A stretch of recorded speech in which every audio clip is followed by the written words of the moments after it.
Hello hi ನಮಸ್ಕಾರ ಸ್ನೇಹಿತರೆ, ನಾನೇ ವೀರು ಪ್ರಸಾದ್. ಯೂಶುವಲ್ ಆಗಿ ಪಕ್ಷಿಗಳನ್ನ ಸಾಕಬೇಕು ಅಂತಂದಾಗ ನಾವು ತುಂಬಾ ವಿಷಯಗಳನ್ನ ಗಮನದಲ್ಲಿ ಇಟ್ಕೋಬೇಕು. ಅದರಲ್ಲಿ ಡಯಟ್ ಬಂದು ತುಂಬಾನೇ ಇಂಪಾರ್ಟೆಂಟ್. ತುಂಬಾ ಜನ ಅನ್ಕೊಂಡಿರ್ತಾರೆ ನವಣೆ ಮತ್ತೆ ಸನ್ಫ್ಲವರ್ ಸೀಡ್ಸ್ ಕೊಟ್ಟು ಅದನ್ನ ಸಾಕೊಂಡ್ರೆ ಸಾಕು ಅಂತ ಹೇಳಿ ಅನ್ಕೊಂಡಿರ್ತಾರೆ. ಅಂಡ್ ತುಂಬಾ ಶಾಪ್ಸ್ ಅಲ್ಲೂ ಕೂಡ ಆ ಥರ ಗೈಡ್ ಮಾಡ್ತಾರೆ. ಅದು ಖಂಡಿತ ತಪ್ಪದು.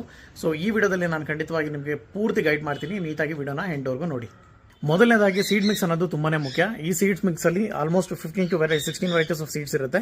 ಸೊ ಪಕ್ಷಿಯ ಒಂದು 30% ಆಫ್ ಡಯಟ್ ಅಲ್ಲಿ ಕಂಪ್ಲೀಟ್ ಆಗುತ್ತೆ. ಈ ಪೆಲೆಟ್ಸ್ ಬದಲು ನೀವು ಬೇಕಾದ್ರೆ ಕಡಲೆಕಾಳು, ಗೋಧಿ, ಹೆಸರು ಕಾಳನ್ನ ರಾತ್ರಿ ಹೊತ್ತು ನೀರಲ್ಲಿ ನೆನೆಸ್ಬಿಟ್ಟು ಬೆಳಗ್ಗೆ ಹೊತ್ತು ಕೂಡ ಕೊಡಬಹುದು. ಅದು ಕೊಡಕ್ಕೆ ಆಗಿಲ್ಲ ಅಂತಂದ್ರೆ ಈ ಪೆಲೆಟ್ಸ್ ಕೂಡ ಕೊಡಬಹುದು. ಓಕೆ, ಅದು ಬಿಟ್ಟರೆ ನಿಮಗೆ ವೆರೈಟೀಸ್ ಆಫ್ ಸೀಡ್ಸ್ ಇರುತ್ತೆ. ಅದು ಒಂದೊಂದು ಪಕ್ಷಿಗಳಿಗೆ ಒಂದೊಂದು ತರ ಸೀಡ್ಸ್ ಬರುತ್ತೆ. ಸೊ ಅದು ತುಂಬಾನೇ ಇಂಪಾರ್ಟೆಂಟ್. ನೀವು ನೋಡ್ಕೊಂಡು ಹಾಕಬೇಕಾಗುತ್ತೆ.